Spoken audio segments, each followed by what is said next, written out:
Baiklah, kita kembali bersiaran dalam Grandstand PRU Don yang ke-15. Ini jam yang kedua. Kita mulakan jam ini dengan memberikan sedikit statistik berkenaan dengan PRU Don yang ke-15 untuk kefahaman kita, untuk kita memahami apakah yang bakal berlaku di 6 negeri ini. Kita mulakan dengan statistik jumlah keseluruhan pengundi, yang mana kalau kita lihat di sini, jumlah keseluruhan pengundi ini sejumlah 9,773,571 pengundi.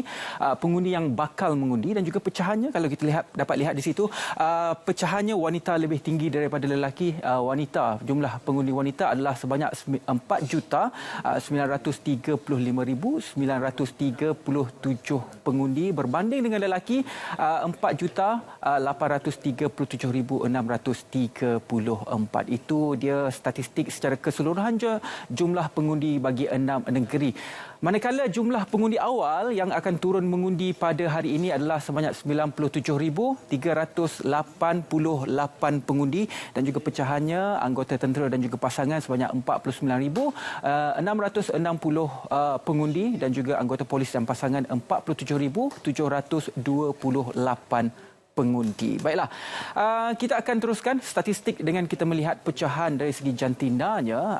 Secara keseluruhannya daripada 9.7 juta orang pengundi ini, lelaki adalah 49.50% atau 4,837,634 pengundi, dan juga pengundi wanita sebanyak 50.50%, melebihi daripada pengundi lelaki, iaitu sebanyak 4,935,937 undi. Dan juga kita teruskan dengan kita melihat pecahan pada hari ini, statistik yang berkaitan dengan undi di setiap negeri, yang mana kita mulakan dengan negeri Kedah. Kalau kita dapat lihat di sini, jumlah pengundi secara keseluruhannya adalah sebanyak 1,585,085 pengundi secara keseluruhannya, dan pengundi untuk wanita lebih tinggi daripada pengundi untuk lelaki, dan juga jumlah pengundi awal yang akan turun di negeri Kedah pada hari ini adalah sebanyak 15,296 pengundi, pecahannya anggota tentera dan juga pasangan sebanyak 8,454 pengundi, dan juga anggota polis dan juga pasangan sebanyak 6,842 pengundi. Baiklah, kita ke negeri seterusnya, iaitu negeri Kelantan. Kalau kita dapat lihat di sini, ini adalah statistik yang dapat kami kongsikan kepada anda semua. Jumlah keseluruhan pengundi adalah 1,411,912 pengundi. Pengundi wanita melebihi daripada pengundi lelaki. Pengundi wanita di situ sebanyak 711,885 pengundi, dan juga pengundi lelaki sebanyak 700,027 pengundi.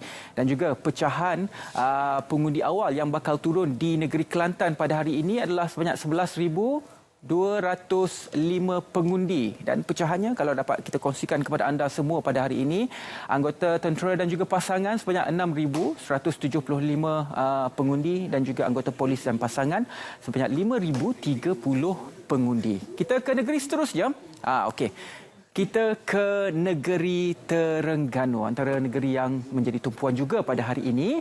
Jumlah pengundinya tidak sampai 1 juta, hanya 930,894 pengundi secara keseluruhannya, dan juga pengundi wanita 466,168 pengundi.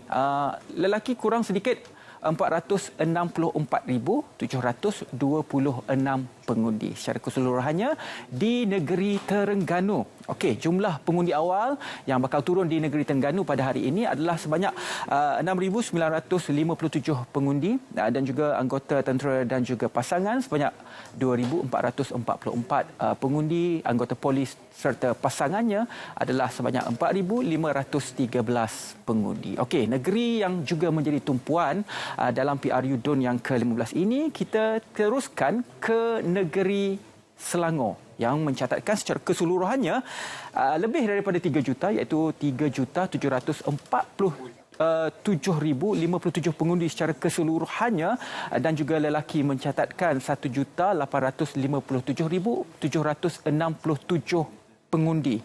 Manakala pengundi wanita melebihi daripada pengundi lelaki sebanyak 1,889,290 pengundi yang akan membuang undi di negeri Selangor. Dan hari ini kita akan bakal menyaksikan sebanyak 26,557 pengundi awal yang boleh mengundi pada hari ini, dan juga pecahannya anggota tentera dan juga pasangan sebanyak 8,000, dan juga anggota polis dan juga pasangannya sebanyak 18,557 pengundi. Kita ke negeri seterusnya. Kita ke negeri Sembilan. Kita mulakan dengan statistik secara keseluruhannya di sini, yang mana secara keseluruhannya tidak sampai 1 juta. Jumlah pengundi secara keseluruhannya di negeri Sembilan adalah sebanyak 864,425 pengundi lelaki, sebanyak 431,850 pengundi lelaki, dan juga jumlah pengundi wanita melebihi daripada pengundi lelaki sebanyak 432,575 pengundi wanita. Dan hari ini pengundi awal di negeri Sembilan, pengundi-pengundinya akan turun seramai 26,079 pengundi, yang mana pecahannya anggota polis dan juga pasangan 6,335 pengundi, anggota tentera dan juga pasangan sebanyak 19,744 pengundi yang akan membuang undi di negeri Sembilan pada hari ini. Dan kita ke negeri seterusnya, ke negeri utara. Kita ke negeri Pulau Pinang. Okey, secara keseluruhannya lebih daripada 1 juta, 1,234,198 pengundi yang akan membuang undi. Wanita pecahannya masih lagi tinggi berbanding dengan lelaki, iaitu sebanyak 631,677 undi, dan juga pengundi lelaki sebanyak 602,521 undi. Jadi itu secara keseluruhannya di negeri Pulau Pinang. Tetapi pada hari ini kita akan menyaksikan sebanyak 11,294 pengundi awal yang akan menurun dan juga membuang undi di Pulau Pinang pada hari ini, yang mana pecahannya anggota tentera dan juga pasangan 4,843 pengundi, dan juga anggota polis dan juga pasangan sebanyak 6,451 pengundi yang akan membuang undi di Pulau Pinang. Baiklah, kita juga perlu tahu apakah tarikh-tarikh penting berkaitan dengan pilihan raya pada kali ini yang membabitkan 6 negeri, yang mana penamaan calon telah pun berlangsung pada 29 Julai 2023, dan hari ini merupakan hari undi awal, iaitu 8 Ogos 2023, dan juga kemuncaknya kita akan dapat menyaksikan bagaimanakah situasi politik akan berlaku di 6 negeri ini pada hari Sabtu ini, iaitu 12 Ogos 2023. Jadi itu antara statistik dan juga tarikh-tarikh penting yang perlu kita tahu dan juga perlu kita faham berkaitan dengan undi awal, undi DUN yang ke-15 pada kali ini. Baiklah, kita berehat seketika. Selepas ini kita akan berlintas langsung dari lokasi-lokasi untuk mendapat gambaran apakah yang berlaku di setiap lokasi dan juga tempat membuang undi bersama dengan rakan-rakan pelapor di lokasi. Kita berehat seketika.